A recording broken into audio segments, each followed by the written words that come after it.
ವೆಂಕಟಾಚಲ ಪರ್ವತದ ಯಾತ್ರೆಯನ್ನು ಹೇಗೆ ಮಾಡಬೇಕು? ನೇರ ಹೋಗಿ ಶ್ರೀನಿವಾಸನ ದರ್ಶನವನ್ನ ಮಾಡಿದ ಮಾತ್ರಕ್ಕೆ ಅದು ವೆಂಕಟಾಚಲ ಯಾತ್ರೆ ಅಂತ ಆಗೋದಿಲ್ಲ. ಹೊರತು ಆ ತಿರುಮಲ ಕ್ಷೇತ್ರದ ಕೆಳಭಾಗದಲ್ಲಿ ಇರುವ ಯಾವ ತಿರುಪತಿ ಅನ್ನೋ ಕ್ಷೇತ್ರ ಇದೆ, ಆ ಕ್ಷೇತ್ರಕ್ಕೆ ಹೋಗಿ ಆ ಕ್ಷೇತ್ರದಲ್ಲಿ ಇರುವ ಕಪಿಲ ತೀರ್ಥ ಎಂಬ ತೀರ್ಥದಲ್ಲಿ ಸ್ನಾನವನ್ನ ಮಾಡಿ ಕ್ಷೇತ್ರ ವಿಧಿಯನ್ನ ಮುಗಿಸಿಕೊಂಡು ಆಮೇಲೆ ಆ ವೆಂಕಟಾಚಲ ಪರ್ವತವನ್ನ ವಾಹನದಲ್ಲಿ ಅಲ್ಲ, ಕಾಲಿನಿಂದ ಆ ವೆಂಕಟಾಚಲ ಪರ್ವತವನ್ನ ಹತ್ತಬೇಕು.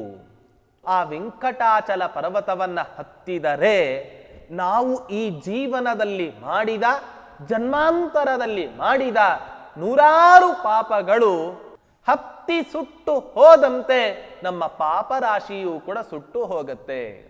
ಆದ್ದರಿಂದ ಜೀವನದಲ್ಲಿ ಒಂದು ಬಾರಿ ಆದರೂ ಕೂಡ ತಿರುಮಲೇಶನ ದರ್ಶನವನ್ನ ಮಾಡಿ ನಾವು ಅನುಗ್ರಹವನ್ನ ಪಡೆದುಕೊಳ್ಳಬೇಕು.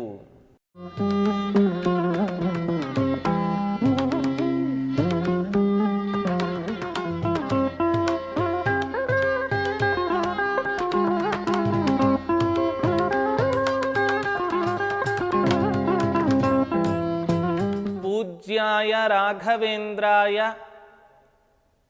ಸತ್ಯಧರ್ಮರತಾಯ ಚ ಭಜತಾಂ ಕಲ್ಪವೃಕ್ಷಾಯ ನಮತಾಂ ಕಾಮಧೇನವೇ ಧ್ರುವಾದಿಧ್ವಾಂತರವಯೇ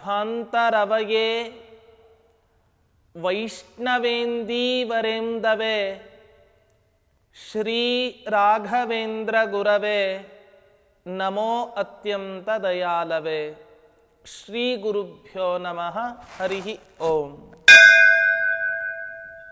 ಬ್ರಾಹ್ಮಣನಾದ ವ್ಯಕ್ತಿ ಕೇವಲ ಅವನಲ್ಲಿ ಬ್ರಾಹ್ಮಣ್ಯ ಅನ್ನೋ ಧರ್ಮ ಮಾತ್ರ ಇರೋದಲ್ಲ, ಬೇರೆ ಧರ್ಮಗಳು ಅವನಲ್ಲಿ ಇದ್ದಾವೆ. ಯಾಕೆ? ಒಬ್ಬ ಬ್ರಾಹ್ಮಣ ತಾನು ಎಲ್ಲೋ ದಾರಿಯಲ್ಲಿ ಹೋಗ್ತಾ ಇದ್ದ, ಯಾರೋ ವಿನಾಕಾರಣ ಅವನಿಗೆ ತೊಂದರೆಯನ್ನು ಉಂಟು ಮಾಡ್ತಾರೆ. ಆ ಸಂದರ್ಭದಲ್ಲಿ ಬ್ರಾಹ್ಮಣನಿಗೆ ಸಿಟ್ಟು ಬರುತ್ತೆ. ಹಾಗಾದ್ರೆ ಕ್ಷಾತ್ರ ಗುಣ ಅವನಲ್ಲಿ ಇದೆ, ಆದ್ದರಿಂದ ಕ್ಷತ್ರಿಯನಾದ. ವ್ಯಾಪಾರವನ್ನು ನಡೆಸ್ತಾನೆ, ಅನೇಕ ವಿಧವಾಗಿ ವ್ಯವಹಾರಗಳನ್ನ ನಡೆಸ್ತಾನೆ, ಇದರಿಂದ ವೈಶ್ಯನಾದ.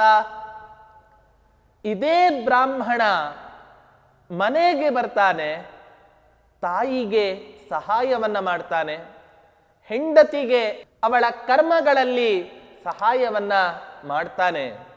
ಹಾಗಾದರೆ ಸೇವೆಯನ್ನ ಮಾಡಿದ, ಆದ್ದರಿಂದ ಬ್ರಾಹ್ಮಣ ಶೂದ್ರನೂ ಆದ. ಹಾಗಾದರೆ ಇವನನ್ನ ಬ್ರಾಹ್ಮಣ ಅಂತ ಯಾಕೆ ಕರೀತಾರೆ?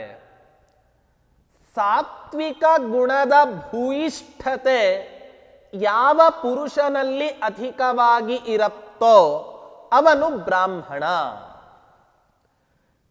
ಕ್ಷತ್ರಿಯನಲ್ಲಿ ಬ್ರಾಹ್ಮಣ್ಯವೂ ಇದೆ, ವೈಶ್ಯರ ಗುಣಗಳು ಇದೆ, ಶೂದ್ರರ ಗುಣಗಳು ಇದೆ. ಕ್ಷಾತ್ರ ಗುಣ ಜಾಸ್ತಿ ಇರೋ ಕಾರಣದಿಂದ ಅವನನ್ನ ಕ್ಷತ್ರಿಯ.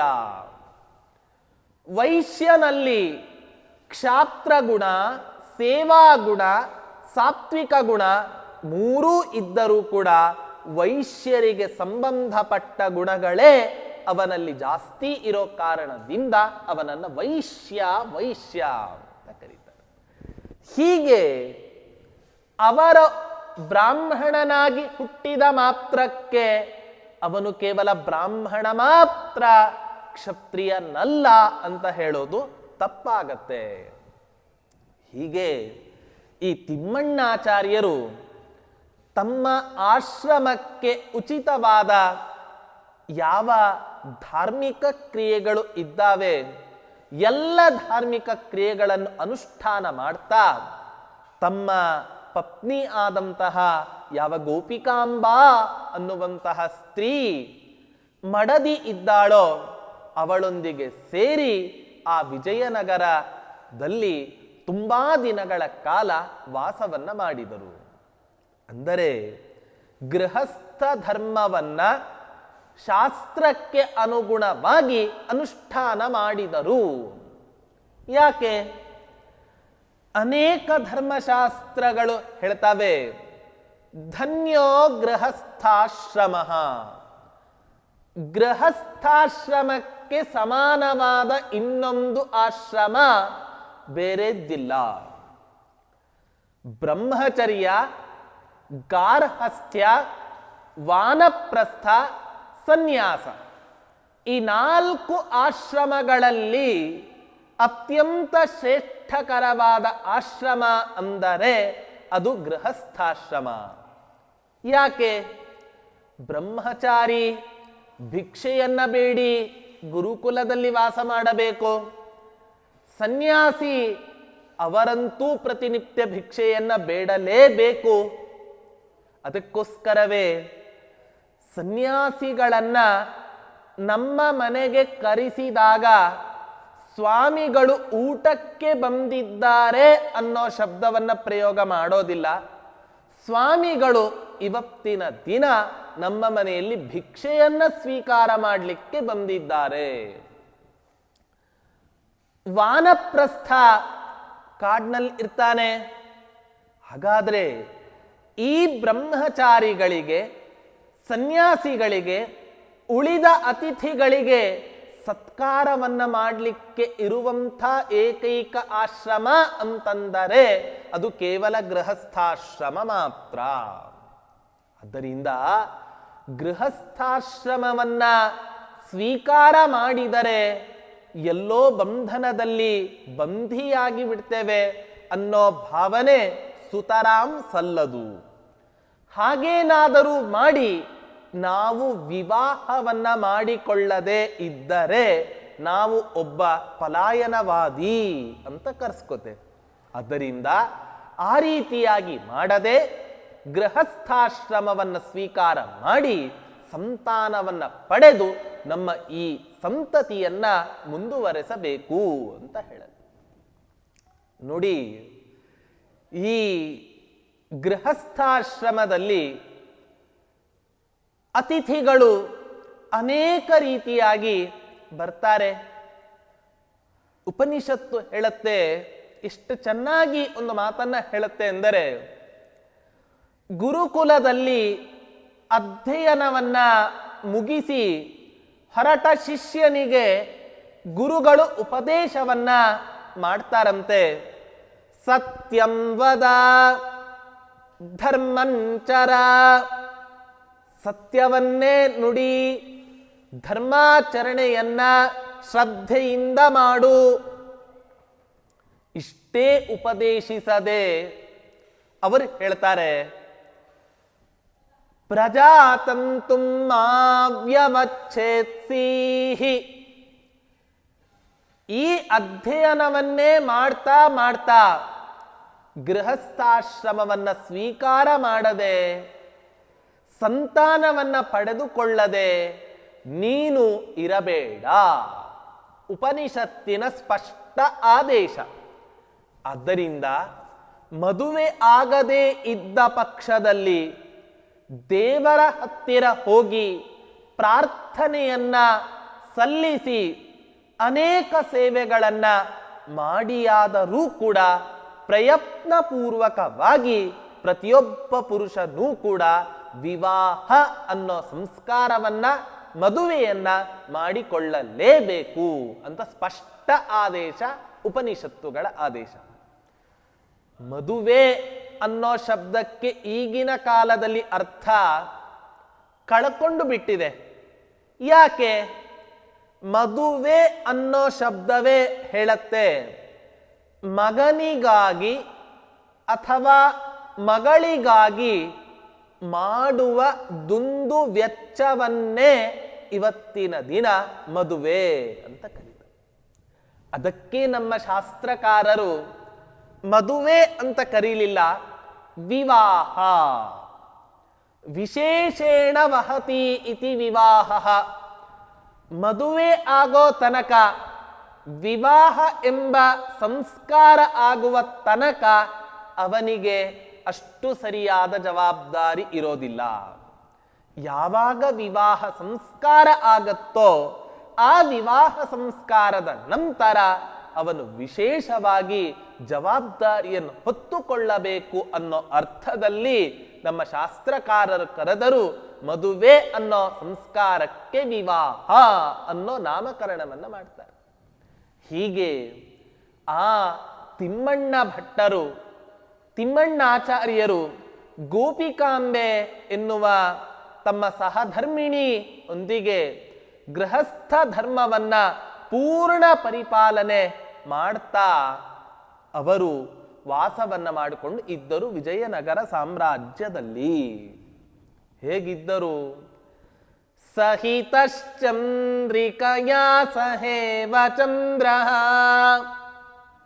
ಚಂದ್ರ ತಾನು ವಾಸವನ್ನ ಮಾಡಬೇಕಾದರೆ ಯಾವತ್ತಾದರೂ ಕೂಡ ಬೆಳದಿಂಗಳನ್ನ ಬಿಟ್ಟು ಯಾವತ್ತಾದರೂ ಇದ್ದಾನೆಯೇ? ಚಂದ್ರನಿದ್ದಾನೆ ಅಂದರೆ ಅವನೊಟ್ಟಿಗೆ ಇರುವ ಬೆಳದಿಂಗಳ ಎಂಬ ಪದಾರ್ಥದೊಂದಿಗೆ ಕೂಡಿಕೊಂಡೇ ಯಾವ ರೀತಿ ಅತ್ಯಂತ ಸುಖವಾಗಿ ಇರ್ತಾನೋ ಅದೇ ರೀತಿ ಈ ಗೋಪಿಕಾಂಬಾ ಎನ್ನುವ ಮಡದಿಯೊಂದಿಗೆ ಆ ತಿಮ್ಮಣ್ಣ ಭಟ್ಟರು ವಾಸವನ್ನ ಮಾಡಿಕೊಂಡು ಇದ್ದರು. ಹೀಗೆ ವಾಸ ಮಾಡಿಕೊಂಡು ಮದುವೆ ಆಗಿ ಆ ಹೆಣ್ಣಿನೊಟ್ಟಿಗೆ ಸಂಸಾರ ಜೀವನವನ್ನ ನಡೆಸ್ತಾ ಇದ್ದಾಗ ಪ್ರತಿಯೊಬ್ಬ ಮದುವೆ ಆದ ಪುರುಷ ಮತ್ತೆ ಹೆಣ್ಣು ಇವರಿಬ್ಬರಿಗೂ ಒಂದು ಸಹಜ ಅಪೇಕ್ಷೆ ಸಂತಾನವನ್ನ ಪಡೆದುಕೊಳ್ಳೋದು. ಯಾಕೆ? ಸಂತಾನ ಪಡೆದುಕೊಂಡ್ರೆ ಮಾತ್ರ ಈ ಗೃಹಸ್ಥ ಧರ್ಮಕ್ಕೆ ಒಂದು ಮಹತ್ವವನ್ನ, ಒಂದು ಗೌರವವನ್ನ ಸಲ್ಲಿಸಿದ ಹಾಗೆ ಆಗತ್ತೆ ಅನ್ನೋ ಭಾವನೆಯಿಂದ ಅವರು ಆ ಸಂತಾನವನ್ನ ಪಡ್ಕೋಬೇಕು ಅನ್ನೋ ಅಪೇಕ್ಷೆಯನ್ನ ಪಡ್ತಾರೆ. ಅದಕ್ಕೋಸ್ಕರ ಏನು ಮಾಡ್ತಾರೆ ಅಂತ ಹೇಳಿದ್ರೆ ಹೇಳ್ತಾರೆ ನಾರಾಯಣಾಚಾರ್ಯರು,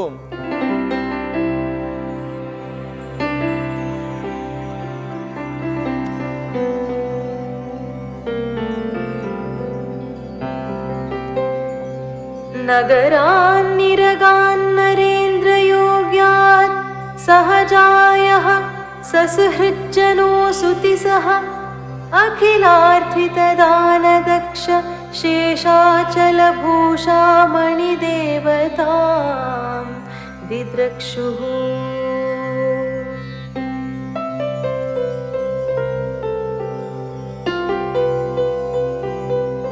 ನಗರಾನ್ನಿರಗಾನ್ ನರೇಂದ್ರ ಯೋಗ್ಯ.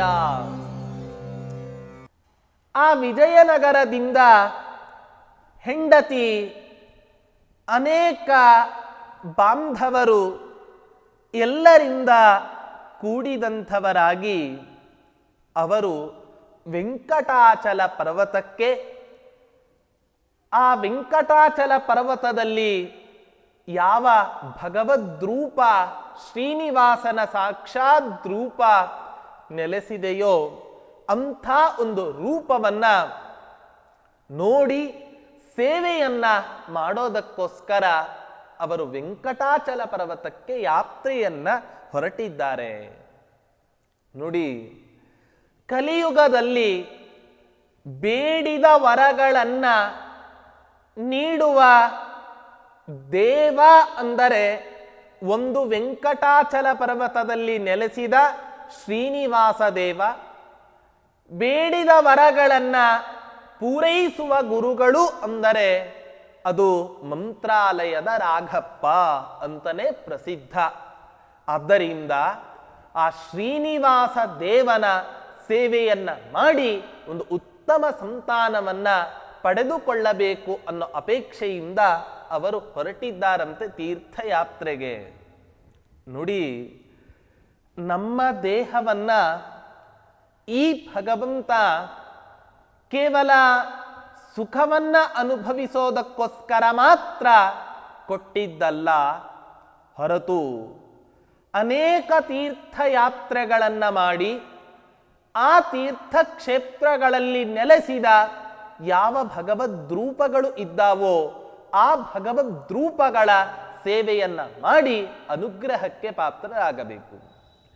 ಆಚಾರ್ಯ ಮಧ್ವರು ಹೇಳ್ತಾರೆ, ದಾನ ತೀರ್ಥ ತಪೋ ಯಜ್ಞ ಪೂರ್ವಾ ಸರ್ವೇಪಿ ಸರ್ವದಾ ಅಂಗಾನಿ ಹರಿಸೇವಾಯಾಂ. ದಾನ ತೀರ್ಥಯಾತ್ರೆಯೂ ಕೂಡ ನಾವು ಮಾಡುವ ಭಗವಂತ ಸೇವೆಯಲ್ಲಿ ಭಗವಂತನ ಅನುಗ್ರಹಕ್ಕೆ ಈ ತೀರ್ಥಯಾತ್ರೆಯೂ ಕೂಡ ಒಂದು ಅಂಗವಾಗಿದೆ. ಆದ್ದರಿಂದ ಜೀವನದಲ್ಲಿ ಭಗವಂತ ಈ ದೇಹದಲ್ಲಿ ಎಲ್ಲಿ ತನಕ ಶಕ್ತಿಯನ್ನು ಕೊಟ್ಟಿರ್ತಾನೋ, ಕೈ ಕಾಲು ಗಟ್ಟಿಯಾಗಿ ಇರುವುದರೊಳಗೆ ನಾವು ಅನೇಕ ತೀರ್ಥಯಾತ್ರೆಗಳನ್ನು ಸುತ್ತಿ ಆ ಭಗವದ್ರೂಪದ ದರ್ಶನವನ್ನು ಮಾಡಬೇಕು. ವೆಂಕಟಾಚಲ ಪರ್ವತದ ಯಾತ್ರೆಯನ್ನು ಹೇಗೆ ಮಾಡಬೇಕು? ನೇರ ಹೋಗಿ ಶ್ರೀನಿವಾಸನ ದರ್ಶನವನ್ನ ಮಾಡಿದ ಮಾತ್ರಕ್ಕೆ ಅದು ವೆಂಕಟಾಚಲ ಯಾತ್ರೆ ಅಂತ ಆಗೋದಿಲ್ಲ. ಹೊರತು ಆ ತಿರುಮಲ ಕ್ಷೇತ್ರದ ಕೆಳಭಾಗದಲ್ಲಿ ಇರುವ ಯಾವ ತಿರುಪತಿ ಅನ್ನೋ ಕ್ಷೇತ್ರ ಇದೆ, ಆ ಕ್ಷೇತ್ರಕ್ಕೆ ಹೋಗಿ ಆ ಕ್ಷೇತ್ರದಲ್ಲಿ ಇರುವ ಕಪಿಲ ತೀರ್ಥ ಎಂಬ ತೀರ್ಥದಲ್ಲಿ ಸ್ನಾನವನ್ನ ಮಾಡಿ ಕ್ಷೇತ್ರ ವಿಧಿಯನ್ನ ಮುಗಿಸಿಕೊಂಡು, ತಂದೆ ತಾಯಿ ಇಲ್ಲದೇ ಇರುವಂಥವರು ಕ್ಷೇತ್ರ ವಿಧಿಯನ್ನ ಮುಗಿಸಿಕೊಂಡು ಆಮೇಲೆ ಆ ವೆಂಕಟಾಚಲ ಪರ್ವತವನ್ನ ವಾಹನದಲ್ಲಿ ಅಲ್ಲ, ಕಾಲಿನಿಂದ ಆ ವೆಂಕಟಾಚಲ ಪರ್ವತವನ್ನ ಹತ್ತಬೇಕು. ಯಾಕೆ ನೋಡಿ, ಈ ಪಾದಯಾತ್ರೆಯನ್ನ ಮಾಡಬೇಕಾದರೆ ಹೇಗಿರಬೇಕು? ಕಾಲಿನಲ್ಲಿ ಚಪ್ಪಲಿಯನ್ನು ಧರಿಸಬಾರದು. ಹೀಗೆ ಅನೇಕ ಧರ್ಮಗಳನ್ನ ಪಾಲಿಸಿಕೊಂಡು ಆ ವೆಂಕಟಾಚಲ ಪರ್ವತವನ್ನ ಹತ್ತಿದರೆ ನಾವು ಈ ಜೀವನದಲ್ಲಿ ಮಾಡಿದ, ಜನ್ಮಾಂತರದಲ್ಲಿ ಮಾಡಿದ ನೂರಾರು ಪಾಪಗಳು ತೂಲರಾಶಿವತ್ತು ಹತ್ತಿ ಸುಟ್ಟು ಹೋದಂತೆ ನಮ್ಮ ಪಾಪರಾಶಿಯೂ ಕೂಡ ಸುಟ್ಟು ಹೋಗುತ್ತೆ. ಆದ್ದರಿಂದ ಜೀವನದಲ್ಲಿ ಒಂದು ಬಾರಿ ಆದರೂ ಕೂಡ ತಿರುಮಲೇಶನ ದರ್ಶನವನ್ನ ಮಾಡಿ ನಾವು ಅನುಗ್ರಹವನ್ನ ಪಡೆದುಕೊಳ್ಳಬೇಕು. ಇವತ್ತಿಗೂ ಆ ಶ್ರೀನಿವಾಸ ದೇವನ ಪೂಜೆಯನ್ನ ಮಾಡುವಂತಹ ಅರ್ಚಕರು ಹೇಳ್ತಾ ಇರ್ತಾರೆ, ಪ್ರತಿನಿತ್ಯ ಆ ಶ್ರೀನಿವಾಸ ದೇವನಿಗೆ ಹೆರಳನ್ನ ಹಾಕ್ತಾರೆ.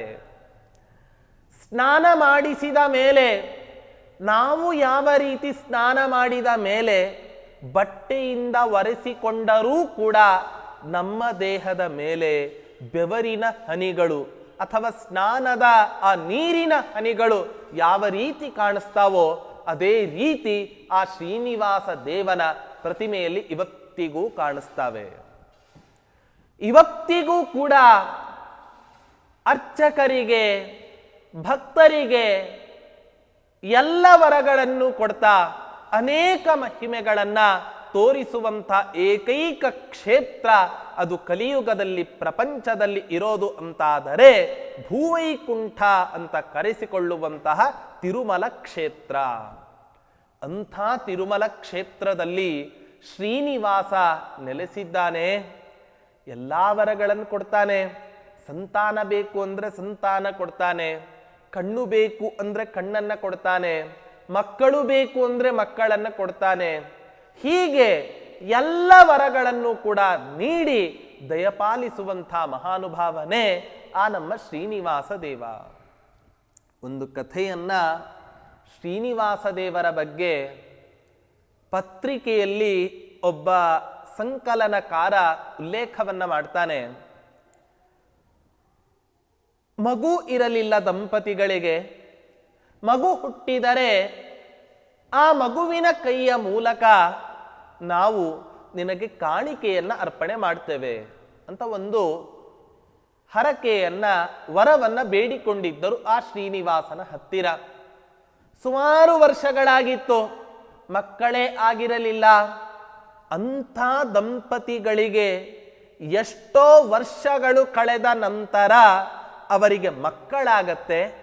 ಮಕ್ಕಳಾದ ಮೇಲೆ ಆ ಮಗುವನ್ನ ಕರೆದುಕೊಂಡು ಹೋಗಿ ಹರಕೆಯನ್ನ ತೀರಿಸುವುದಕ್ಕೋಸ್ಕರ ತಿರುಮಲ ಕ್ಷೇತ್ರಕ್ಕೆ ಹೋಗ್ತಾರೆ. ಹೋದ ಮೇಲೆ ಆ ಮಗುವಿನ ಮೂಲಕ ಕಾಣಿಕೆಯನ್ನ ಹುಂಡಿ ಡಬ್ಬದಲ್ಲಿ ಹಾಕಿಸಬೇಕಾದರೆ ಮಗು ಇವರ ಕೈಯಿಂದ ಜಾರಿ ಆ ಮಗುವೂ ಕೂಡ ಹುಂಡಿಯಲ್ಲೇ ಬಿದ್ದು ಬಿಡತ್ತೆ. ಆಶ್ಚರ್ಯ, ಅಷ್ಟೇ ದುಃಖ, ಅಷ್ಟೇ ಭಯ ಆ ದಂಪತಿಗಳಿಗಾಗ್ತಾ ಇದೆ. ದೇವಸ್ಥಾನದ ಆಡಳಿತ ಮಂಡಳಿಯನ್ನ ಸಂಪರ್ಕ ಮಾಡಿದಾಗ ಅವರು ಹೇಳ್ತಾರೆ, ಈ ದೇವಸ್ಥಾನದ ಹುಂಡಿಯಲ್ಲಿ ಯಾವ್ದ್ಯಾವುದು ಬೀಳತ್ತೋ ಅದೆಲ್ಲವೂ ಕೂಡ ಈ ಶ್ರೀನಿವಾಸನ ಸ್ವತ್ತೇ ಆಗಿರತ್ತೆ. ಅನೇಕರು ಬಂಗಾರ, ಬೆಳ್ಳಿ, ಹಣವನ್ನ ಹಾಕ್ತಾರೆ. ಆ ಹಣವನ್ನು ಯಾವತ್ತಾದ್ರೂ ವಾಪಸ್ ಕೊಡ್ತೇವಾ ತಾಯಿ? ಆದ್ದರಿಂದ ಈ ಮಗುವೂ ಕೂಡ ಇವತ್ತಿನ ದಿನ ಆ ಶ್ರೀನಿವಾಸ ದೇವನ ಹುಂಡಿಗೆ ಬಿದ್ದಿದೆ ಅಂದರೆ ಇದು ಭಗವಂತನ ಚಿತ್ತಕ್ಕೆ ಬಂದೇ ಈ ಕೆಲಸ ನಡೆದಿದೆ. ಆದ್ದರಿಂದ ಹುಂಡಿಯಲ್ಲಿ ಬಿದ್ದ ಆ ಮಗುವನ್ನ ನಿಮಗೆ ಕೊಡಲಿಕ್ಕೆ ಆಗೋದೇ ಇಲ್ಲ ಅಂತ ಖಡಾಖಂಡಿತವಾಗಿ ಹೇಳ್ತಾರೆ. ತುಂಬಾ ದುಃಖವನ್ನ ಪಡ್ತಾರೆ. ಕೈಗೆ ಬಂದ ತುತ್ತು ಬಾಯಿಗೆ ಬರಲಿಲ್ಲ ಅನ್ನುವಂತಾಯ್ತಲ್ವಾ. ಶ್ರೀನಿವಾಸ ನೀನೇ ಕೊಟ್ಟಿ, ನೀನೇ ಆ ಮಗುವನ್ನ ಕಿತ್ತುಕೊಂಡಿ ಅಂತ ಹೇಳಿದ್ರೆ ಹೇಗ್ ತಾನೇ ಸಾಧ್ಯ ಆದೀತು? ಆದ್ದರಿಂದ ಆ ದಂಪತಿಗಳು ತುಂಬಾ ದುಃಖವನ್ನ ಅನುಭವಿಸ್ತಾರೆ. ಆಗ ಆಡಳಿತ ಮಂಡಳಿ ಹೇಳುತ್ತೆ, ನಿಮ್ಮ ಮಗುವನ್ನ ಯಾವಾಗ ಬೇಕಾದರೂ ಕೂಡ ನೋಡಿಕೊಂಡು ಹೋಗಲಿಕ್ಕೆ ಬರಬಹುದು, ಚಿಂತಾಕ್ರಾಂತರಾಗಬೇಡಿ. ಆದರೆ ನಿಮ್ಮ ಮಗುವಿನ ಯೋಗಕ್ಷೇಮ, ಜೀವನದ ಪೂರ್ಣ ನಿರ್ವಹಣೆ ಅದು ಶ್ರೀನಿವಾಸ ದೇವನ ಜವಾಬ್ದಾರಿ. ಆದ್ದರಿಂದ ಏನೂ ಚಿಂತೆಯನ್ನು ಮಾಡಲಿಕ್ಕೆ ಹೋಗಬೇಡಿ ಅಂತ ಹೇಳಿ ಆ ದಂಪತಿಗಳನ್ನು ಕೊಟ್ಟು ಕಳುಹಿಸ್ತಾರೆ. ಹೀಗೆ ಅವನ ಚಿತ್ತಕ್ಕೆ ಬಂದ ಮೇಲೆ ನಮ್ಮ ಚಿತ್ತ ಹೇಗೆ ತಾನೇ ನಡೀಲಿ, ನಮ್ಮ ಚಿತ್ತದಂತೆ ಹೆಂಗ್ ತಾನೇ ನಡೆಯಕ್ಕೆ ಸಾಧ್ಯ? ಆದ್ದರಿಂದ ಅಂಥ ಅನೇಕ ಪವಾಡಗಳು ಇವತ್ತಿನ ತನಕವೂ ಕೂಡ ನಡೆಯುವಂತಹ ಆ ಒಂದು ಪರಮ ಪವಿತ್ರವಾದ ಕ್ಷೇತ್ರ ತಿರುಮಲ ಕ್ಷೇತ್ರ. ಅನೇಕ ಯತಿಶ್ರೇಷ್ಠರಿಗೆ, ಅನೇಕ ದಾಸಶ್ರೇಷ್ಠರಿಗೆ ದರ್ಶನ ನೀಡಿ ಅನುಗ್ರಹವನ್ನು ದಯಪಾಲಿಸಿದಂಥ ದೊಡ್ಡ ದಿವ್ಯ ಕ್ಷೇತ್ರವೇ ಆ ತಿರುಮಲ ಕ್ಷೇತ್ರವಾಗಿದೆ. ಅಂಥ ಕ್ಷೇತ್ರಕ್ಕೆ ಸಂತಾನಕ್ಕೋಸ್ಕರ ಶ್ರೀನಿವಾಸನ ಸೇವೆಯನ್ನ ಮಾಡೋದಕ್ಕೋಸ್ಕರ ಅವರು ತಿರುಮಲ ಕ್ಷೇತ್ರಕ್ಕೆ ಯಾತ್ರೆಯನ್ನ ಬೆಳೆಸ್ತಾ ಇದ್ದಾರೆ.